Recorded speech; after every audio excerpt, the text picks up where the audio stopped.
ಈ ಲೋಕದಲ್ಲಿ ಕೆಲವರು ಯುದ್ಧದಲ್ಲಿ ಗೆದ್ದು ಮಹಾನಾಗುತ್ತಾರೆ, ಆದರೆ ಒಬ್ಬನು ಸೋಲಿನಲ್ಲಿ ಅಮರನಾದ. ಈ ವಿಡಿಯೋವನ್ನ ಕೊನೆವರೆಗೂ ವೀಕ್ಷಿಸಿ ಮತ್ತು ನಿಮ್ಮ ಅನಿಸಿಕೆಗಳನ್ನ ಕಾಮೆಂಟ್ ಮಾಡಿ. M3 ಕ್ರಿಯೇಷನ್ಸ್ ಅನ್ನ ಲೈಕ್ ಮಾಡಿ, ಶೇರ್ ಮಾಡಿ ಮತ್ತು ಸಬ್ಸ್ಕ್ರೈಬ್ ಮಾಡಿ. ಇದರಿಂದ ನೀವು ಇಂತಹ ಆತನ ಹೆಸರು ಭೀಷ್ಮ.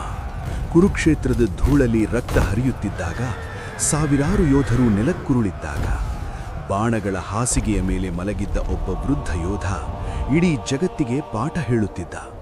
ಅವನು ರಾಜನಲ್ಲ, ದೇವನಲ್ಲ, ಆದರೆ ಧರ್ಮದ ಜೀವಂತ ರೂಪ. ಶಾಂತನು ಮಹಾರಾಜನ ಪುತ್ರ, ದೇವವ್ರತ, ಗಂಗೆಯ ವರದಾನ. ಬಾಲ್ಯದಲ್ಲೇ ಶಸ್ತ್ರವಿದ್ಯೆಯಲ್ಲಿ ಅಪ್ರತಿಮ.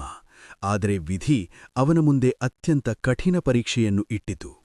ತಂದೆಯ ಪ್ರೀತಿಗಾಗಿ ಅವನು ತನ್ನ ಜೀವನವನ್ನೇ ತ್ಯಾಗ ಮಾಡಿದ.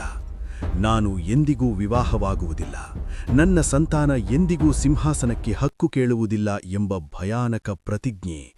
ಆ ಕ್ಷಣ ಆಕಾಶವೇ ನಡುಗಿತು. ದೇವರುಗಳು ಪುಷ್ಪವೃಷ್ಟಿ ಮಾಡಿದರು. ದೇವವ್ರತ ಭೀಷ್ಮನಾದ. ವಚನವೇ ಅವನ ಉಸಿರಾಯಿತು. ಕಾಲ ಸಾಗಿತು, ರಾಜರು ಬದಲಾದರು, ಆದರೆ ಭೀಷ್ಮನ ಪ್ರತಿಜ್ಞೆ ಬದಲಾಗಲಿಲ್ಲ. ಅವನಿಗೆ ಸಿಂಹಾಸನದ ಹಕ್ಕಿತ್ತು, ಆದರೆ ಅವನು ಧರ್ಮವನ್ನು ಆಯ್ಕೆ ಮಾಡಿಕೊಂಡ. ತನ್ನ ಆಸೆಯನ್ನು ಕೊಂದು ಕರ್ತವ್ಯವನ್ನು ಬದುಕಿದ. ಅವನು ರಾಜರನ್ನು ರಕ್ಷಿಸಿದ, ಯುವರಾಜರಿಗೆ ಗುರುವಾದ, ಆದರೆ ತನ್ನ ಹೃದಯದ ನೋವನ್ನು ಮರೆಸಿಕೊಂಡ. ಇದು ನಮಗೆ ಹೇಳುತ್ತದೆ, ನಿಜವಾದ ಶಕ್ತಿ ಅಧಿಕಾರವಲ್ಲ, ಆತ್ಮನಿಯಂತ್ರಣ. ಕುರುಕ್ಷೇತ್ರ ಯುದ್ಧ ಬಂತು. ಭೀಷ್ಮನು ಪಾಂಡವರನ್ನು ಪ್ರೀತಿಸುತ್ತಿದ್ದ, ಆದರೆ ಹಸ್ತಿನಾಪುರದ ಧ್ವಜದಡಿ ನಿಂತ. ಪ್ರೀತಿ ಅವನನ್ನು ಎಳೆದಿತು, ಪ್ರತಿಜ್ಞೆ ಅವನನ್ನು ಬಂಧಿಸಿತು.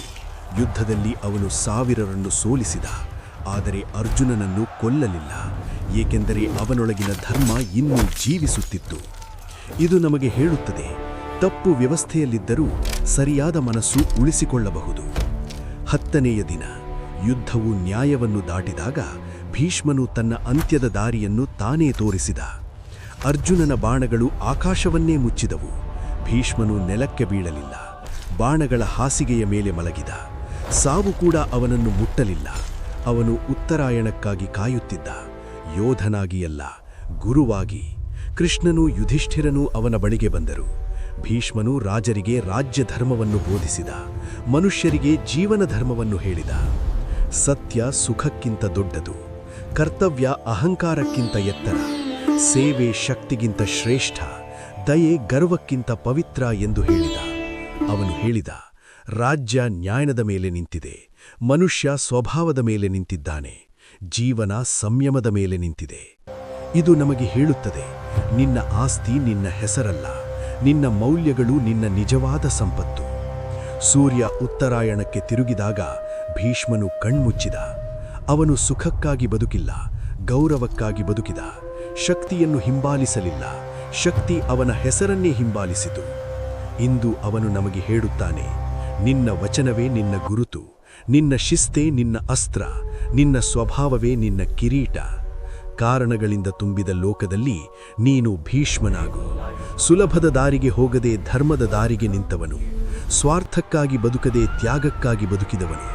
ಇತಿಹಾಸದ ಪುಟಗಳಲ್ಲಿ ಮಾತ್ರವಲ್ಲ, ಮಾನವ ಹೃದಯಗಳಲ್ಲಿ ಜೀವಿಸುವವನು. ಇದೇ ಭೀಷ್ಮನ ಜ್ಞಾನ, ಇದೇ ಭೀಷ್ಮನ ಜೀವನ ಪಾಠ, ಇದೇ ಭೀಷ್ಮನ ಅಮರತೆ.